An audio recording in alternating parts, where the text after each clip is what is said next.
maison du Seigneur. Vraiment, déjà quelle joie d'être là ce matin. Je pense qu'on la partage tous, de pouvoir nous retrouver auprès de notre Seigneur, de pouvoir aussi nous retrouver entre frères et sœurs, de pouvoir l'élever, de pouvoir encore apprendre plus de notre Dieu. Et aujourd'hui, c'est vrai que c'est un jour de culte, mais le culte, c'est vraiment toujours dans notre vie, en fait, à chaque chose que nous faisons, chaque action, c'est reconnaître, en fait, que Christ est là et montrer le Seigneur, en fait, à travers comment on vit, comment on agit, pour témoigner aussi dans ce monde qui souffre et qui a besoin de Jésus, en fait. Et pour commencer, vraiment, je vais vous inviter à vous lever afin qu'on puisse chanter que tout ce que nous faisons, en fait, on le fait en Jésus et on le fait pour Jésus et pour sa gloire.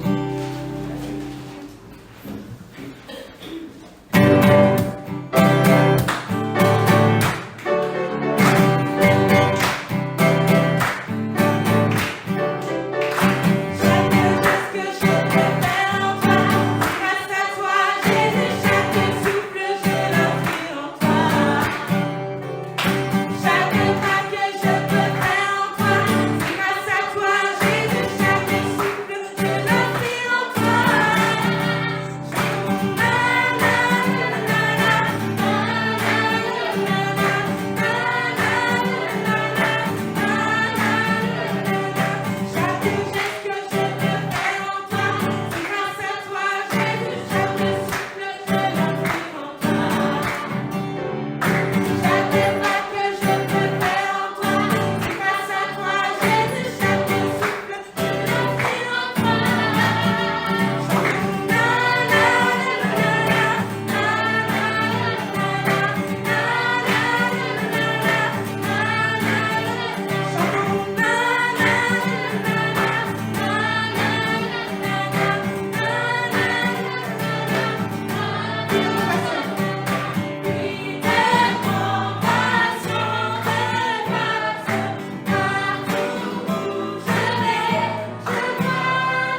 refuge et ma forteresse, mon Dieu en qui je me confie, car c'est lui qui te délivre du filet de l'oiseleur, de la peste et de ses ravages. Il te couvrira de ses plumes et te trouvera un refuge sous ses ailes. Sa fidélité est un bouclier et une cuirasse. Tu ne craindrais ni les horreurs de la nuit, ni la flèche qui vole de jour, ni la peste qui marche dans les ténèbres, ni la contagion qui frappe en plein midi. Que 1000 tombent à ton côté et 10 000 à ta droite, tu ne seras pas atteint. De tes yeux seulement tu regarderas et tu verras la rétribution des méchants. Car tu es mon refuge, ô Éternel. Tu fais du Très-Haut ta retraite. Aucun malheur ne t'arrivera. Aucun fléau n'approchera de ta tente. Car il ordonnera à ses anges de te garder dans toutes tes voies. Et ils te porteront sur les mains, de peur que ton pied ne heurte contre une pierre. Tu marcheras sur le lion et sur l'aspic. Tu fouleras le lionceau et le dragon. Puisqu'il m'aime, je le délivrerai. Je le protégerai, puisqu'il connaît mon nom. Il m'invoquera et je lui répondrai. Je serai avec lui dans la détresse. Je le délivrerai et je le glorifierai. Je le rassasierai de longs jours et je lui ferai voir mon salut. Amen. Amen. Seigneur, nous te rendons la gloire, la louange et l'adoration. Merci, Père, pour notre présence ici ce matin dans ta maison, pour pouvoir te louer, pour pouvoir te glorifier. Seigneur, ce matin, nous te recommandons le culte entre tes mains. Nous t'invitons au milieu de nous, afin que tu prennes la première place, que tu disposes nos cœurs à recevoir ta parole, à t'écouter, éternel mon Dieu, mon roi, à nous abandonner entièrement entre tes mains. Et Seigneur, mon Dieu, mon roi, à recevoir ta grâce. Merci de bénir ces moments, dans le nom puissant de Jésus-Christ que nous avons prié. Amen. Amen.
Son repos et de ce qui nous permet d'être présents ce matin dans sa maison avec les frères et sœurs pour pouvoir le louer et le glorifier. Nous allons célébrer sa majesté ce matin parce que si nous sommes là, ce n'est pas par hasard. C'est le Seigneur qui nous fait la grâce d'être présents ce matin dans sa maison. C'est lui qui nous a choisis et qui nous a établis en tant que ses enfants, mais aussi en tant que ses serviteurs. Et nous venons devant sa face toujours avec un cœur consacré, un cœur humble, pour pouvoir vraiment lui rendre la gloire et reconnaître aussi sa seigneurie. Et donc vraiment ce matin, élevons nos voix vers notre Père pour lui témoigner notre reconnaissance et également lui dire combien est-ce qu'il est grand. Prions ensemble. Seigneur éternel, Dieu au roi, Père, merci pour ta bonté. Seigneur, ce matin, nous élevons nos voix vers toi pour te louer et pour te glorifier. Merci Seigneur pour la grâce que tu nous donnes de retrouver dans ta présence. Seigneur, c'est toi qui nous as conduits ici. Père, alors nous venons avec un cœur reconnaissant. Et nous prions que tu prennes la première place au milieu de nous ce matin. Que tu sois le maître de ce lieu. Et que tu nous sortes la gloire et la louange à travers nos vies. Que nous puissions, Seigneur, offrir le corps en sacrifice, Père éternel, Dieu de roi. Sois béni, Seigneur. Merci pour ton repos. Merci pour le repos que tu nous donnes ce matin. Merci pour nous donner la grâce de rester attaché à toi et de demeurer, Seigneur Dieu, dans ta présence. Alors, Seigneur Dieu, nous te bénissons ce matin, nous te glorifions et nous célébrons ta majesté. Sois béni, Seigneur, sois béni, sois glorifié.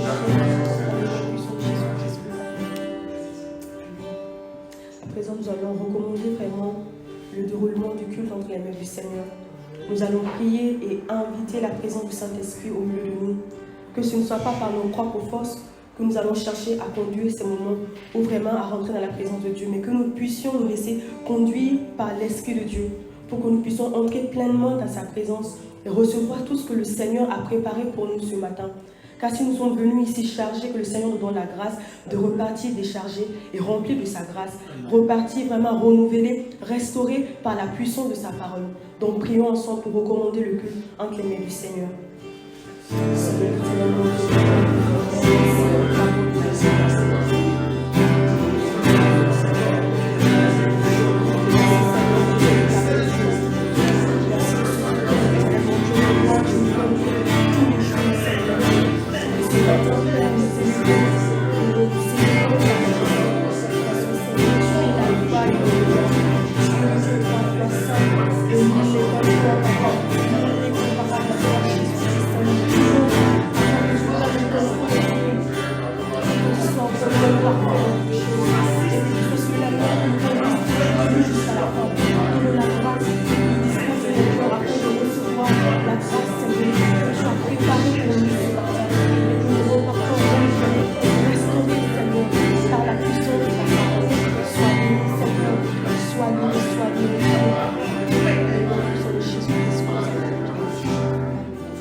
Nous allons prier aussi pour nos frères et sœurs qui sont présents, mais également ceux qui ne sont pas au milieu de nous ce matin.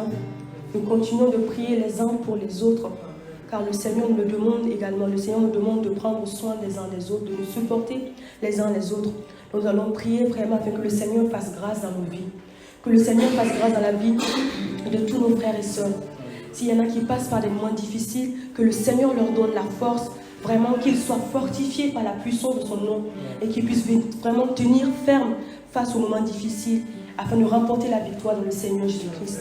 Donc vraiment prions pour nos frères et sœurs afin que le Seigneur conduise davantage dans leur vie. Prions ensemble. Seigneur éternel, mon Dieu, mon roi, Père, merci pour ta bonté. Seigneur, ce matin, je te recommande la vie de mon frère entre tes mains. Je te recommande la vie de ma soeur entre tes mains. Je te recommande également la vie de tous mes frères et sœurs qui ne sont pas présents ce matin. Nous prions, Seigneur, afin que tu continues, Seigneur Dieu, de manifester ta puissance dans la vie de chaque frère et sœur. Que tu continues, Seigneur, de les encourager par ton esprit éternel, mon Dieu, mon roi, à les conduire avec le plus de donc ta présence, que tu leur donnes la force de surmonter tous les moments difficiles. Par le Seigneur, nous passerons en paix.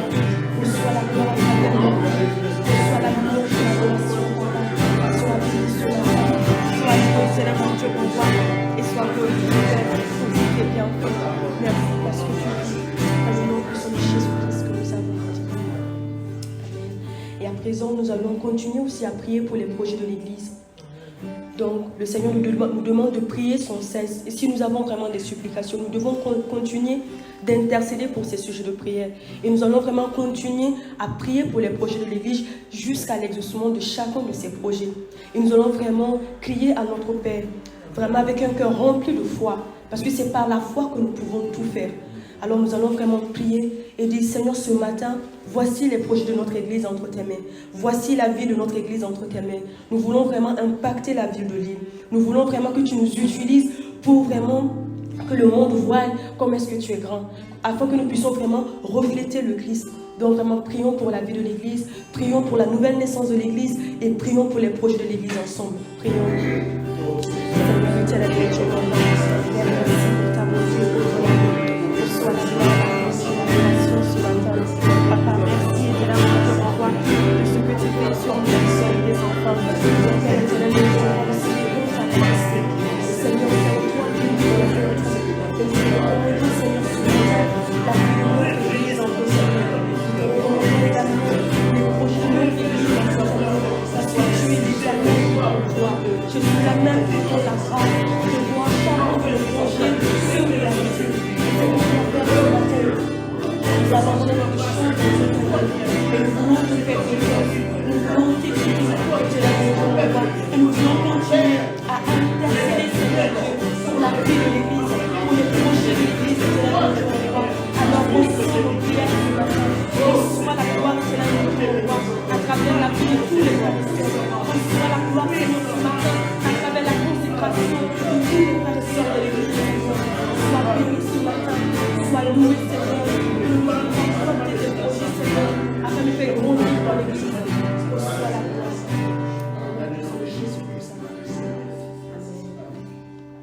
Seigneur éternel, mon Dieu, mon roi, Père, merci pour ta bonté, pour ton amour. Merci pour ce temps de prière que tu nous as permis d'avoir. Seigneur, nous te rendons la gloire, nous te remercions parce que nous croyons que tu nous as déjà exaucés. À présent, Seigneur, nous voulons écouter ta parole. Nous voulons écouter et recevoir le message que tu as préparé pour nous ce matin. Je te recommande alors ces moments entre tes mains. Dispose nos cœurs à recevoir ta parole. Et je prie également afin que tu ôtes du milieu de nous tout esprit de distraction, afin que nous soyons vraiment centrés sur toi et que nous puissions regarder vers toi, que nous puissions vraiment ouvrir nos cœurs, Seigneur Dieu, pour te recevoir ce matin. Sois béni, Seigneur. Nous prions afin que la puissance de ta parole puisse nous transformer ce matin. Merci pour ta bonté. Dans le nom puissant de Jésus-Christ que nous avons prié. Amen. Amen. Amen. Amen. Bienvenue dans la maison du Seigneur. Amen. Et voilà, je rends grâce au Seigneur parce que ce matin, en l'absence du pasteur, c'est moi qui vais vous apporter une exhortation. Amen. Amen. Et donc, du coup, pour les frères et ceux qui étaient présents lors de la réunion de prière du vendredi, mais aussi ça sera un petit résumé aussi pour les frères et ceux qui n'ont pas pu être là donc le vendredi dernier. Nous avons partagé en fait autour de la question de comment être un disciple selon le cœur de Dieu. Et à travers ce partage, en fait, nous avons compris que le disciple, tout au long de sa vie, est en formation.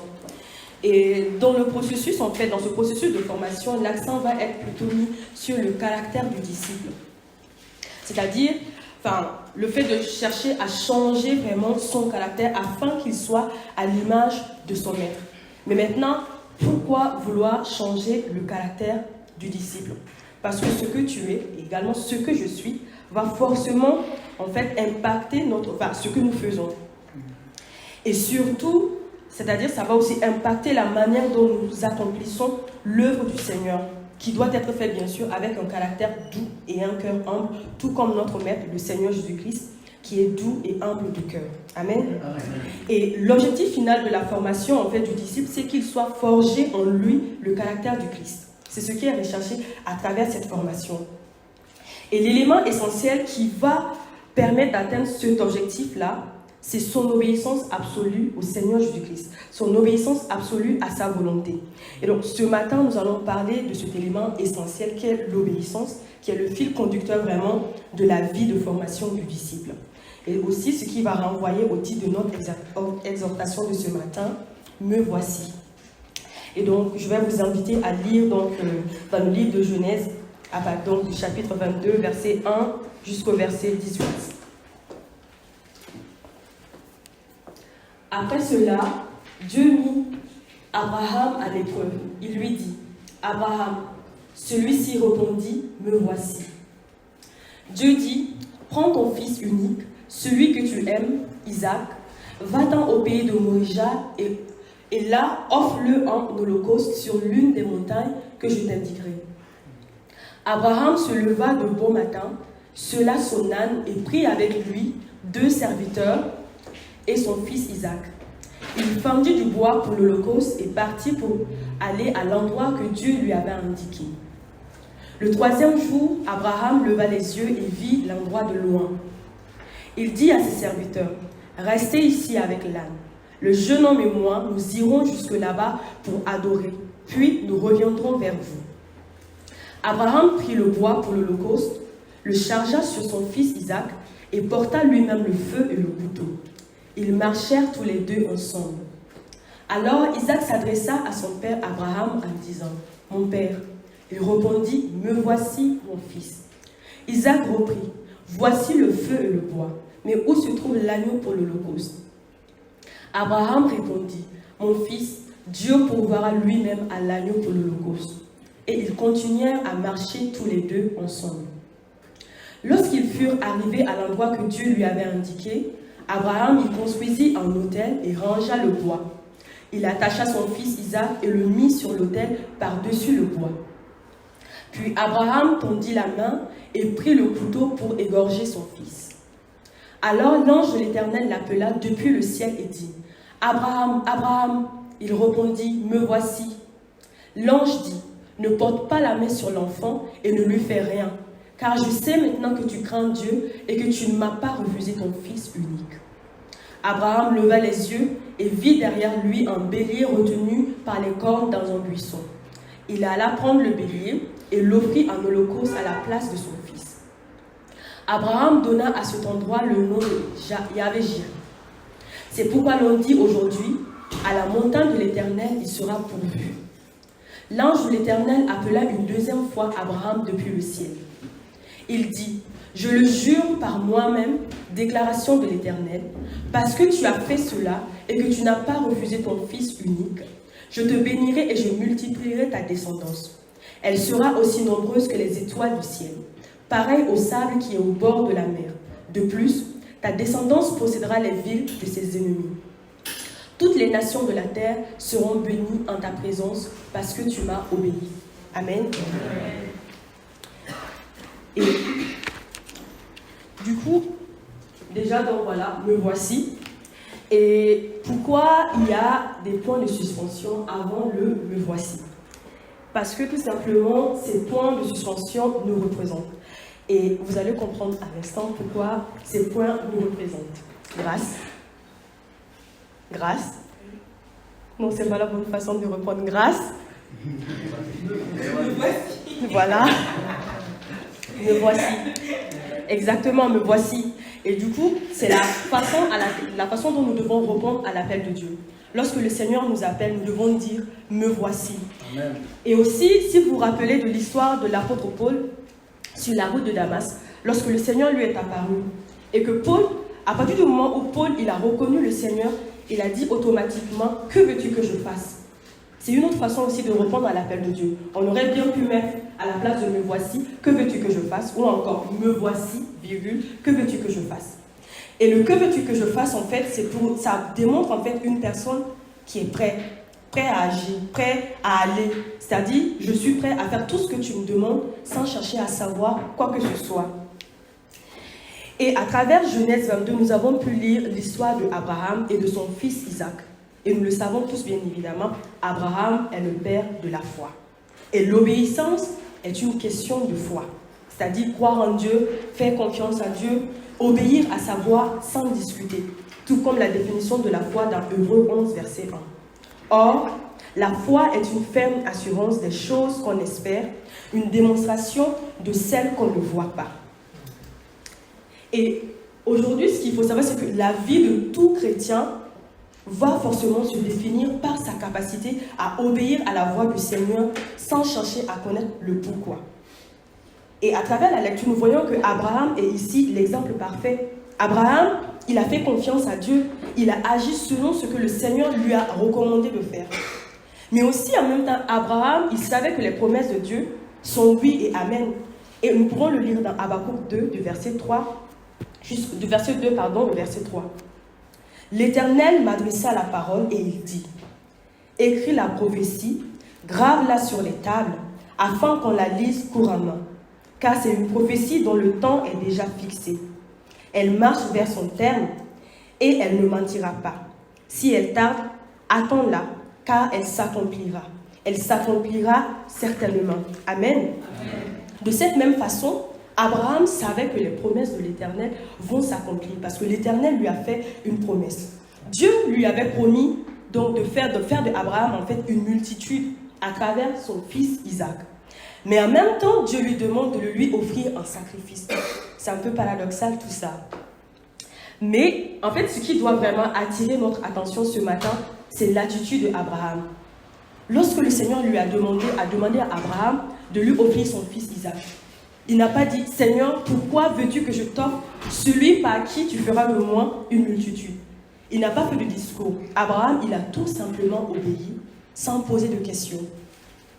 Et aujourd'hui, la première attitude que nous devons avoir, c'est être à l'écoute de l'appel de Dieu.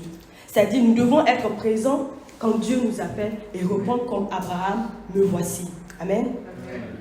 Et d'après vous, est-ce qu'il est possible d'obéir sans être à l'écoute? Forcément, il est impossible.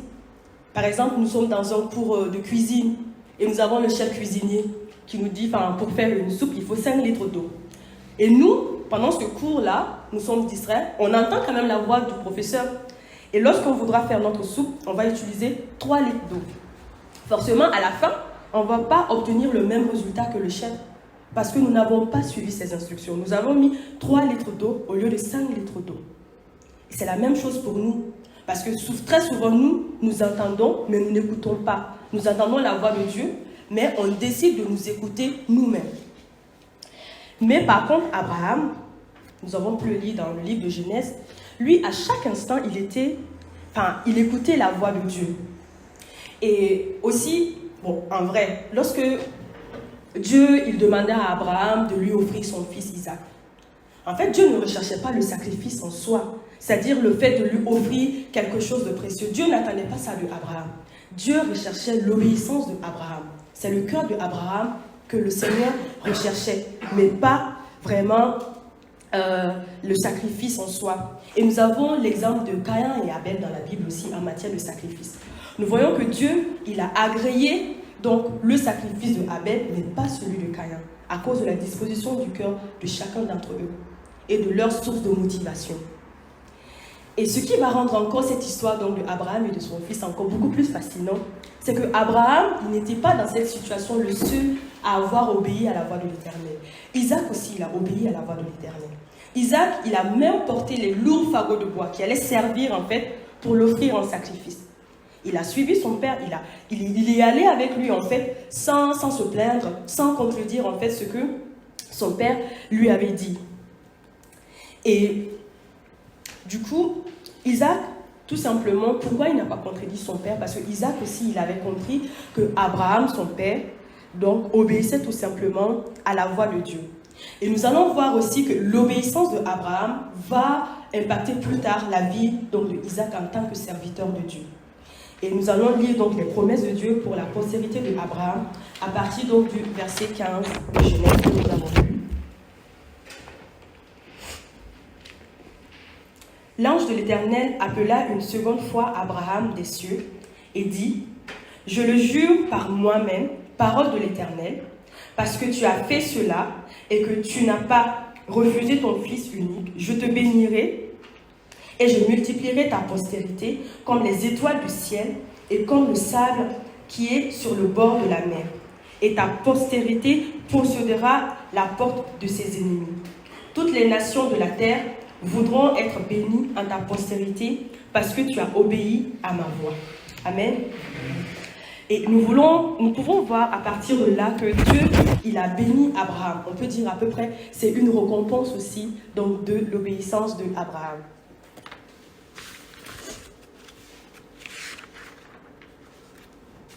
Et du coup, pourquoi Abraham a reçu une telle promesse de Dieu?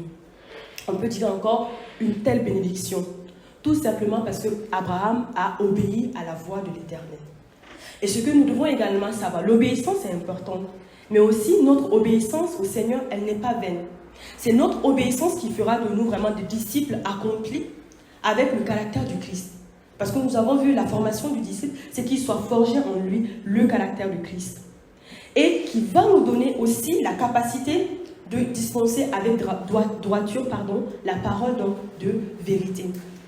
Parce que ce que nous ne devons pas oublier, en même temps que nous sommes des disciples, nous sommes aussi appelés à faire des disciples. Et si nous ne recevons pas les instructions donc, de notre Père, comment pourrions-nous faire des disciples à notre tour? Parce que le Seigneur, bon, il y a une mouche là, en plus que j'ai chaud, mais bon, ça va aller, gloire à Dieu. Donc du coup, si nous ne recevons pas les instructions donc, de notre Père, nous ne pourrons pas à notre tour faire des disciples.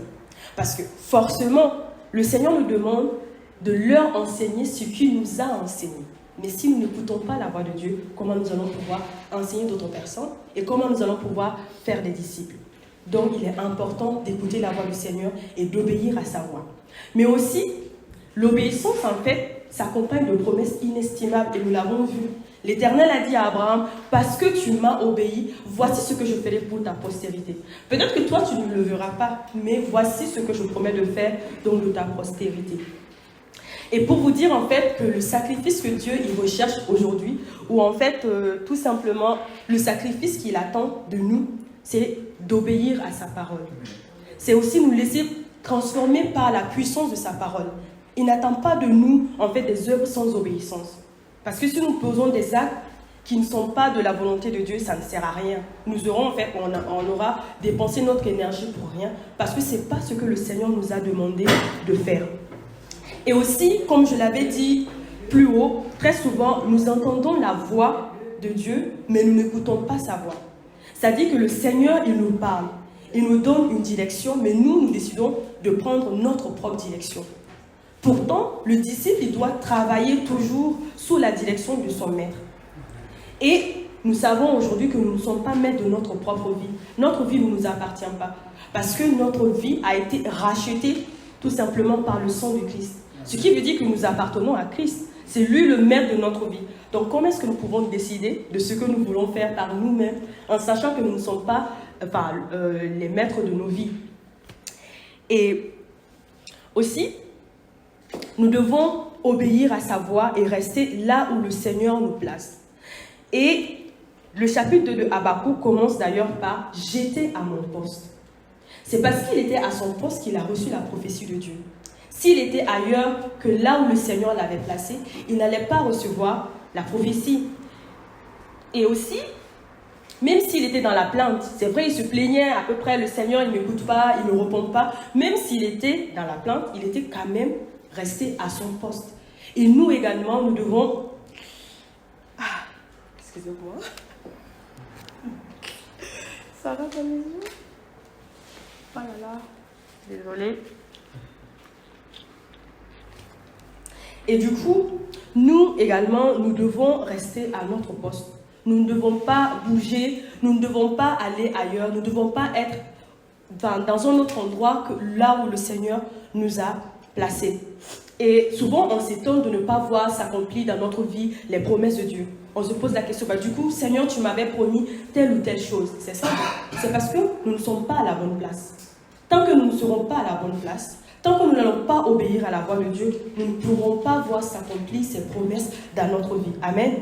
Alors, repartons là où le Seigneur nous a placés. Et suivons la direction qu'il nous demande de prendre. Ainsi, nous allons voir vraiment s'accomplir ses promesses dans nos vies. Amen. Et aussi, nous allons voir que lorsque nous n'obéissons pas aussi à la voix de Dieu, on a une autre sorte de récompense. On n'a pas de bénédiction, mais on va voir ce qu'on a en retour. Et dans 1 Samuel 15, donc le verset 22, Samuel dit « L'Éternel trouve-t-il du plaisir dans les holocaustes et les sacrifices, comme dans l'obéissance à la voix de l'Éternel? Voici, l'obéissance vaut mieux que les sacrifices et l'observation de sa parole vaut mieux que la graisse des bouillies. » Amen. Amen. Samuel, ici, il s'adresse en fait à Saül. Saül qui a désobéi à la voix de Dieu. En fait, Dieu, il avait ordonné à Saül de frapper Amalek et aussi de dévouer par interdit tout ce qui lui appartenait. Mais on voit que Saül et le peuple, ils vont faire en fait le contraire de ce que Dieu les avait demandé. Et donc du coup, qu'est-ce que Saül il va faire? Saül, il va épargner Agag, qui est le roi d'Amalek, et il va garder aussi les meilleures brebis de côté. Et il va dévouer seulement à interdit tout ce qui était méprisable et chétif. Et lorsque Samuel, il va arriver et il va mettre Saül en face de ses actes, du coup, l'excuse que Saül va trouver, il va dire, on a gardé en gros, épargné les meilleurs brebis, les meilleurs bœufs, afin de les sacrifier à l'Éternel. Mais est-ce que c'est ce que Dieu avait ordonné à Saül au départ? C'est pas ce que Dieu lui avait ordonné. Est-ce que Dieu lui a dit, Saül, j'ai besoin de gros brebis, de bœufs ou de quoi que ce soit? Dieu ne lui a pas ordonné. Dieu lui a tout simplement dit, va, frappe Amalek et il faut dévouer par interdit tout ce qui lui appartient. Voici l'ordre que Dieu a donné à Saül. Mais Saül, il est parti, il a fait ce qu'il voulait. Et face à la désobéissance de Saül, Dieu également va lui répondre. Dieu dit, je me repens d'avoir établi Saül pour roi, car il se détourne de moi et il n'observe point mes paroles. Amen. Amen. Voici ce qui nous arrive lorsque nous désobéissons à la voix de Dieu.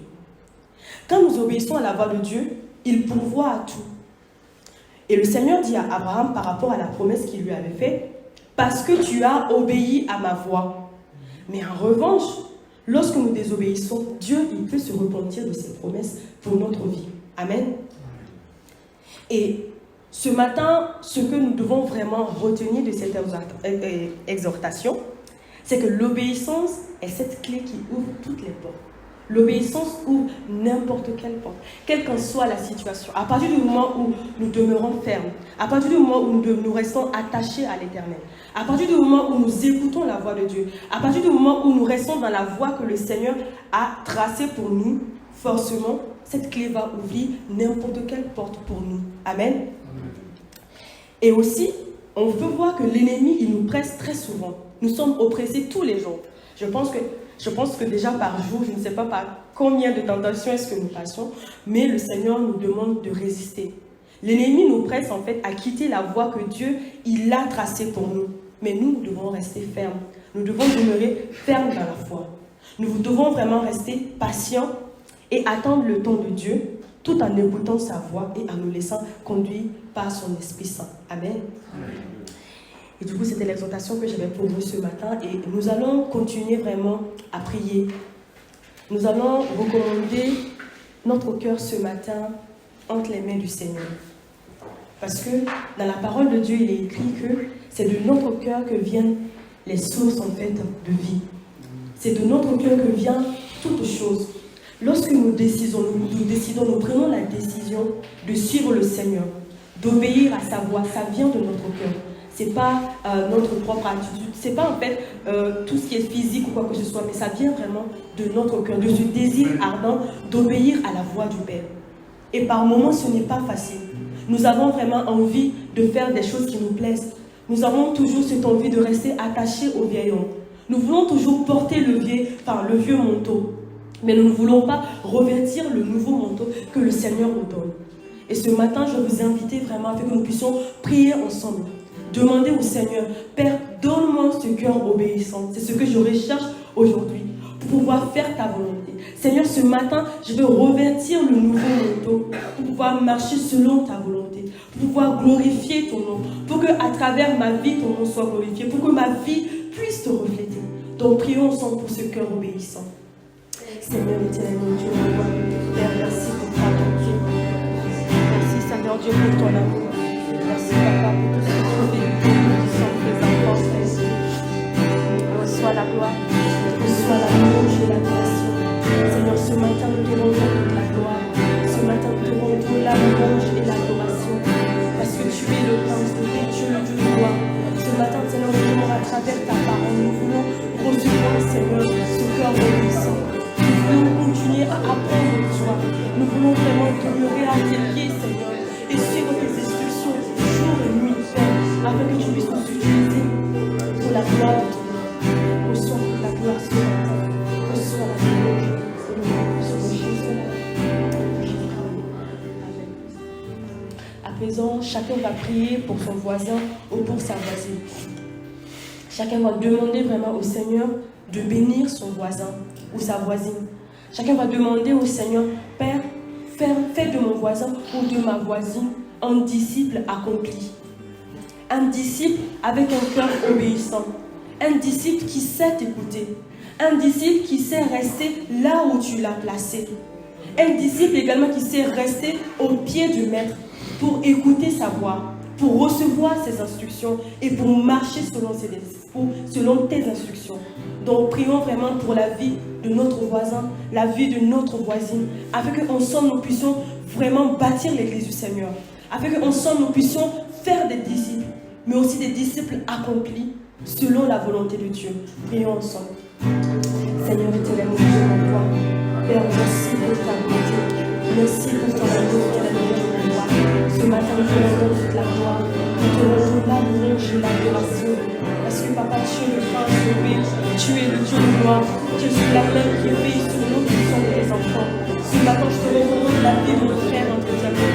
Je te recommande la vie de ma soeur entre tes mains. Je prie avec que tu manifestes, Seigneur Dieu, ta puissance dans la vie de chacun de Seigneur éternel, mon Dieu, mon roi. Je prie avec que tu fasses de Seigneur des disciples accomplis, des disciples avec un cœur obéissant, éternel, mon Dieu, mon roi. Vraiment, Seigneur Jésus-Christ, ce sacrifice qui est d'obéir, Seigneur, à ta parole, obéir à ta voix, éternel, mon Dieu, mon roi, et de recevoir tes instructions, suivre tes prescriptions, éternel, mon Dieu, mon roi. Alors ce matin, je te prie de recevoir toute la gloire au nom de Jésus. Seigneur, nous te remercions pour ta parole ce matin. Nous prions, éternel, mon Dieu, mon roi, que cette parole, Seigneur, soit gravée dans notre cœur et que nous puissions la méditer tout au long de la semaine. Et que, Seigneur, mon Dieu, mon roi, si dans notre cœur, Seigneur, se trouvent vraiment des pensées qui ne glorifient pas ton nom ou qui constituent de blocages ou encore d'obstacles, Seigneur, pour que nous puissions obéir à ta voix. Seigneur, ce matin, nous prions afin que tu ôtes ces pensées de nos cœurs, afin vraiment que nos cœurs, Seigneur, soient ouverts, Seigneur, à recevoir ta parole. Que nos cœurs soient ouverts à te recevoir et à t'obéir également.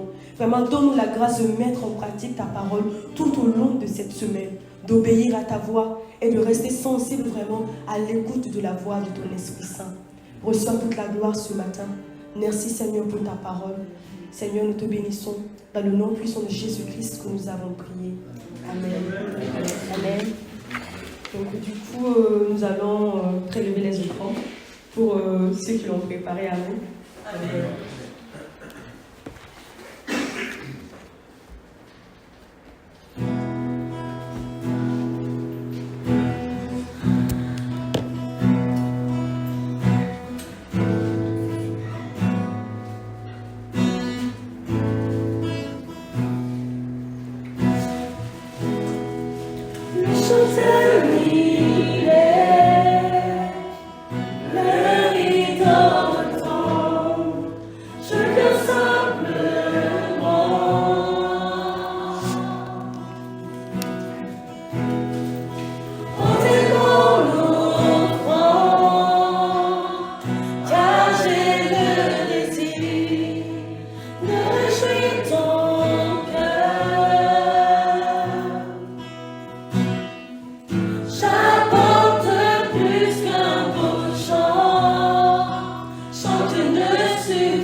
Centrer sur toi.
et c'est le temps des annonces. Donc hier, nous avons eu la journée donc, porte ouverte. Et vraiment, merci aux frères et sœurs qui étaient présents hier et qui ont participé à cette journée. Et encore, le Seigneur continue de bénir vraiment l'Église à travers ce programme, à travers cette journée. Parce que nous apportons aussi l'amour du Seigneur, rien qu'en chantant des louanges et aussi en partageant les bonnes crêpes et les gaufres. D'ailleurs, il en reste et on va en faire aussi pour les frères et ceux qui n'étaient pas là hier. Amen. Et donc voilà, du coup, donc, tous les samedis, nous avons des réunions à l'église. Et le samedi prochain, du coup, je vois que c'est carte blanche. Donc, ça va voir, on va décider ce qu'on va faire le samedi prochain. Je pense qu'on a encore des choses à faire, telles que préparer vraiment le mois d'août. Parce que le mois d'août sera consacré à faire des sorties, donc de passer par un bon moment avec les frères et sœurs de l'église. Donc certainement qu'on va travailler donc, le samedi prochain, ou encore ça sera à voir en fonction de chacun. Amen. Amen. Et aussi ce matin, nous avons donc la visite de l'ami de Tessa.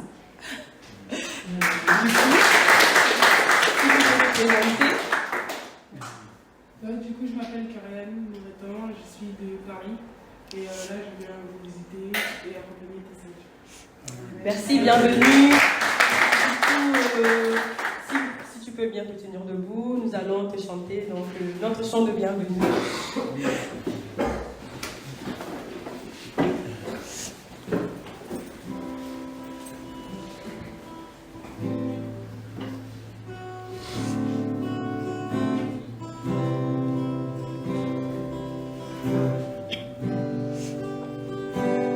Ton âme a soif du Dieu vivant, malgré les peines qui troublent ta vie.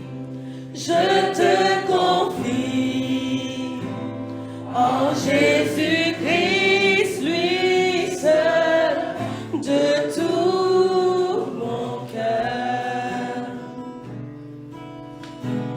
Ton âme est si précieuse pour lui. Il est bon et si merveilleux. Dans ton âme précieuse, que Dieu soit glorifié. Louons le nom du Seigneur. Oh, alléluia. Nous sommes en lui. Nous sommes en lui, une race élue, un sacerdoce royal en Dieu, une nation sainte, un peuple acquis, choisi en Jésus-Christ.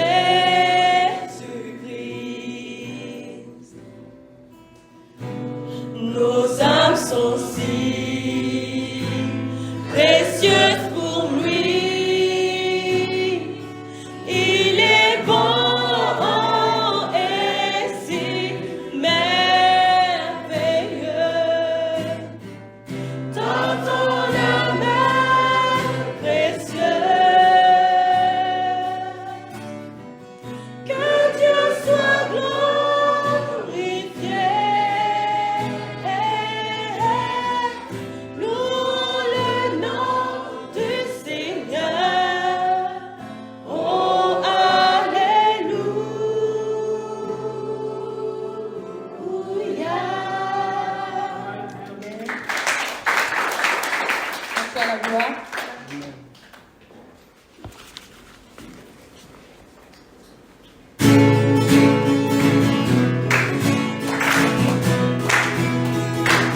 ta bonté et pour ton amour. Éternel mon Dieu, mon roi, nous te remercions pour ce temps de culte que tu nous as permis d'avoir. Merci de nous avoir conduits tout au long de ce temps de culte. Seigneur, je prie afin que tu bénisses la vie de tous mes frères et sœurs qui sont présents ce matin. Vraiment, Seigneur Dieu, que nous repartons renouvelés, restaurés, fortifiés et encouragés afin de commencer cette nouvelle semaine dans la victoire parce que tu as remporté la victoire, éternel mon Dieu, mon roi. Merci pour ta bonté, merci pour ta présence dans chacune de nos vies. Et je prie également pour ce temps que nous allons passer après le culte ensemble pour discuter avec les frères et sœurs. Mais aussi, Seigneur, ce matin, je te recommande le retour de chaque frère et sœur dans sa demeure respective entre tes mains. Éternel mon Dieu, mon roi, merci pour toutes choses. Dans le nom puissant de Jésus-Christ que nous avons prié. Amen. Rendons gloire au Seigneur.